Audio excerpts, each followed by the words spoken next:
This is just on my computer. Anyway, again, thank you so much for sharing your precious and valuable time. And this is only going to be 20 minutes out of your life, but hopefully it will be something that is worthwhile for you. My name is Janet Rossler, for those of you who don't know me, and I've had a long history of exploration. I went through the whole drug thing. I've studied religion most of my life, spirituality. I've been a multi-entrepreneur, different times, different businesses. I've done co-counseling, body work, energy work, and I even had a small marketing business as well as managing various retail spaces and being an artist, which is why I'm wearing my artist bib today, because I was actually painting a little bit earlier. I am a fellow traveler. As I said earlier, this is something that is dear to my heart because there's so many of us out there who take class after class, get information after information, read book after book, and then we don't take the time to use the tools that are presented. So what I've done is I've put together a few very basic tools that have really moved the needle. And I hope that they're useful for you as well. I'm going to ask you to do one crazy thing first. I'll explain it to you later, but if you could just hold up your left hand, and I'd like you to tap 35 times on the pinky edge of your hand. And I'm going to count it out. 1, 2, 3, 4, 5, 6, 7, 8, 9, 10, 11, 12, 13, 14, 15, 16, 17, 18, 19, 20, 21, 22, 23, 24, 25, 26, 27, 28, 29, 30, 31, 32, 33, 34, 35. Why'd I ask you to do that? It's because it's based on acupressure and it really helps for people who maybe don't always get the most out of these kinds of encounters. So sometimes it'll help reset your body to receive it well. Well, why are we on this journey to begin with? We're on this journey because we all feel a deeper calling. We feel a deeper calling within ourselves to release what is important, what our gifts are to be giving to the world. And remember, it's not just about you releasing for you. It's about your world.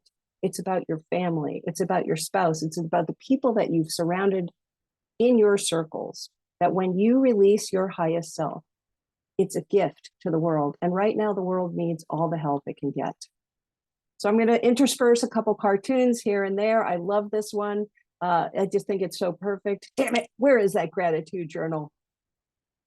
It is said that when you laugh, you learn better. Here's another one that's a little bit more heartfelt. What are you throwing away? And don't we all have to throw away so many things when we're on this transformational journey? Just some old beliefs and ideas that were taking up a little bit too much space, right? Okay, as I said before, we're already on a transformational journey. Likely you know about E+R=O. Likely you know about setting goals, and maybe you even have some goals that you're working with and you have a sense of your purpose. Maybe it's a smaller purpose, maybe it's a larger purpose, but you're already on the journey. You have some tools, but how do you keep it going from where you are to the life that you want to manifest? Well, first of all, you want to start with some level of purpose because that is what helps you make choices. That's all I'm going to say about that.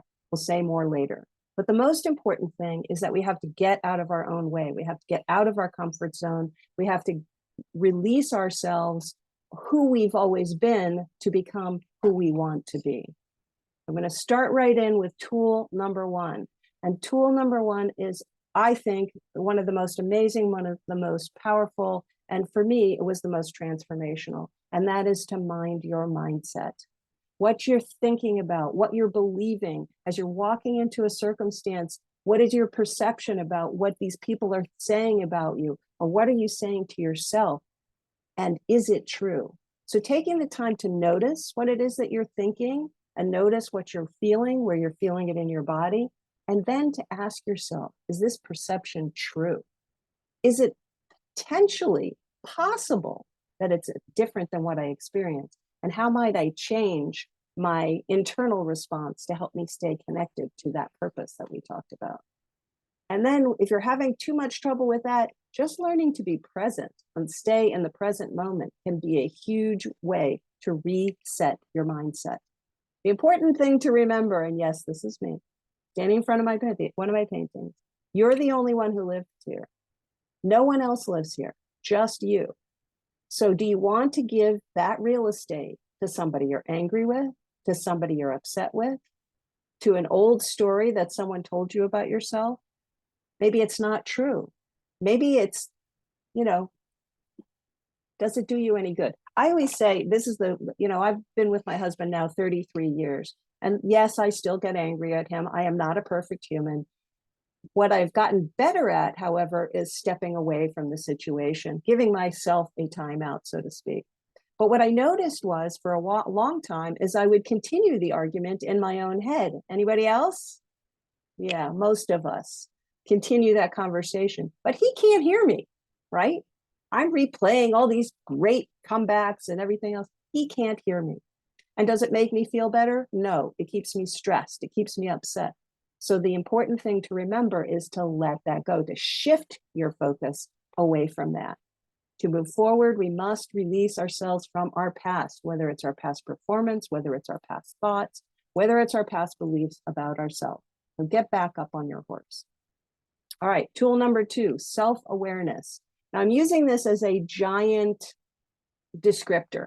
And what I mean by this is daily taking the time to connect with yourself, whether it's journaling a la The Artist's Way. I refer to her a lot because she does this thing where you write your morning pages, 3 pages every morning. It doesn't really even matter what it says. Maybe it's a drawing every morning. Maybe it's singing your song, something you've made up. Maybe it's conscious movement, breath work. But taking 10 minutes a day to just connect to who you are today in this moment, just connect, really helps you stay in alignment with where you want to go for the rest of your day. So that's tool number 2. Here's a bonus exercise, which I've included in the handout, which is a great way to kind of do that reset, particularly if you have self-esteem issues. It's called the mirror exercise. It's where you stand and gaze at yourself in the mirror with love. You compliment yourself on anything that you've actually accomplished, even if it's, I got out of bed, or I made the bed, or I've called that person that I've been putting off calling, whatever the things are, and then giving yourself that love, and at the very end say, I love you, to your name. Tool number 3 is meditation. This is all from the Mayo Clinic. You can read this whole thing if you wish. I am not from the Mayo Clinic, but I put this in here to say that there is so much research that supports how much health, mental health, spiritual health, stress relief comes from doing even just 10 minutes of meditation a day. Now, what do I mean by meditation? I mean anything from prayer, from doing focused movement like yoga or Tai Chi. I mean sitting and listening to your breath. I mean any of the things that can sort of separate our minds from that greater awareness. And whatever you want to call the greater awareness, I don't care. It doesn't really matter. It's about making that separation and allowing yourself to be in that calm place. You can look up, do a guided meditation, look it up on YouTube. There's so many different books that offer different meditations. You can record a meditation for yourself. As I said, you can do movement, you could do song. Anybody else think of any others? If you want to put it in the chat, ideas for that. This is a really simple one, and it comes from the Heart Math Institute. And this is a very research-based group that have found that the building a coherence, a connection between your brain and your heart, and there is a whole neurological connection, connectivity. Your heart is actually a thinking organ as well as your brain. You can look into that. Heart Math Institute's fabulous resource. This is a very, very simple technique that you can do. And even just talking you through it, you take a moment, put your hands over your heart, focus on your breath, allow your exhale to be just a little bit longer than your inhale. And as you inhale, actually imagining golden light into the center of your chest. Actually feel it coming right into the center of your chest. If you feel it as warmth, it's light. And then as you exhale, letting it go out throughout your body. And on your next inhale and exhale, you then imagine someone or something that you love unconditionally. And with your next exhale, you just send them that love, that energy. Imagining someone or something or some place that you love. And then letting them go. taking that breath back into your own heart and giving yourself that same love. Even talking about that, even just that brief moment, that shows you how quickly you can get into that relaxation response to meditation. It is powerful. Okay, on to tool number 4. Tool number 4 is support and accountability. Again, we're on this journey. We're trying to create change. We're trying to achieve something. We're trying to get somewhere or get something. We surround ourselves with people in our life. And according to Jim Rohn, one of the great granddaddies of the transformational movement in the US, you are the sum total of the 5 people you spend the most time with. So I want you to take a moment and close your eyes and think just for a moment about those things that you're wanting to achieve in your life. Maybe it's a goal. Maybe it's a transformational change in yourself. Whatever it is. And now think about that vision and sharing it with the people that are in your life right now. How does that make you feel? Are you energized and excited? Or are you anxious, anticipating what the response would be? Do you feel uplifted? Or maybe something else? I always talk about this because my husband is very, very different. And I know I talked about him a lot. It's because he's a big part of my life, but he's very different than me. He's very concretely oriented. If it isn't in a box and already planned out to the nth degree, it causes him a lot of stress. And then it causes us a lot of stress because I'm a visionary. So I have learned that he is not the person that I need to be reaching out to create my forward momentum.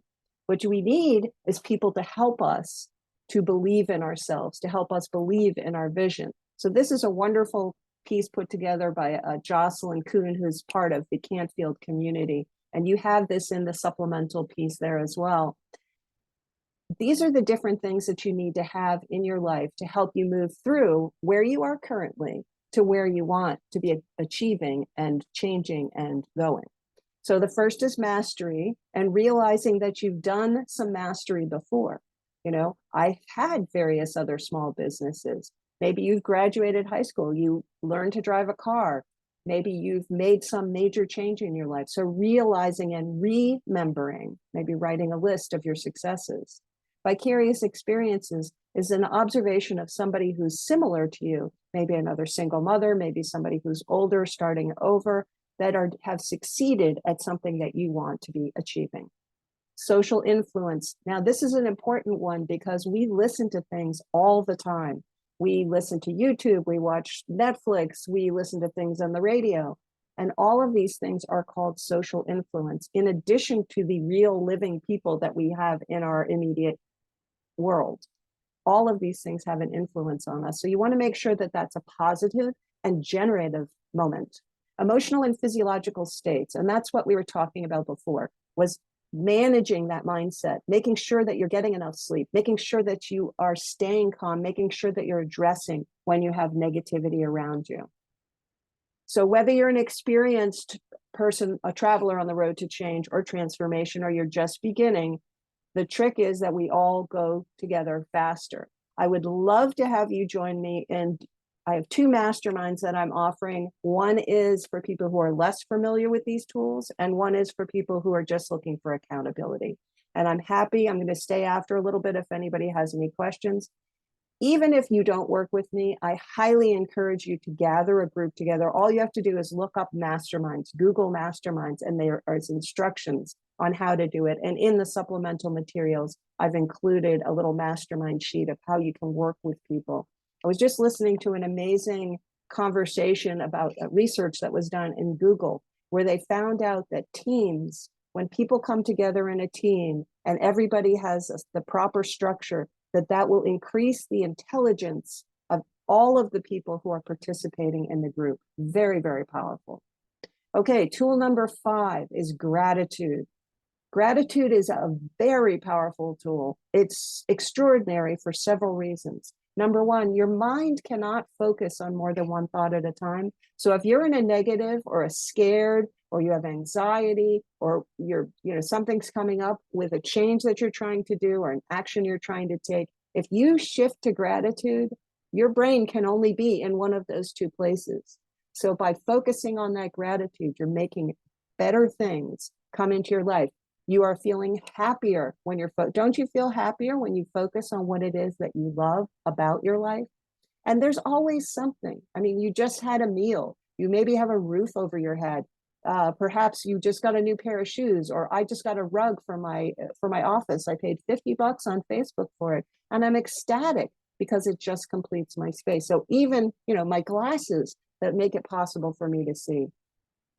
So you feel happier when you're focused on what is good in your life, and your energy, and therefore you are more attractive to bringing in more of what you want when you're in that place. You become a magnet for the good that you want to include.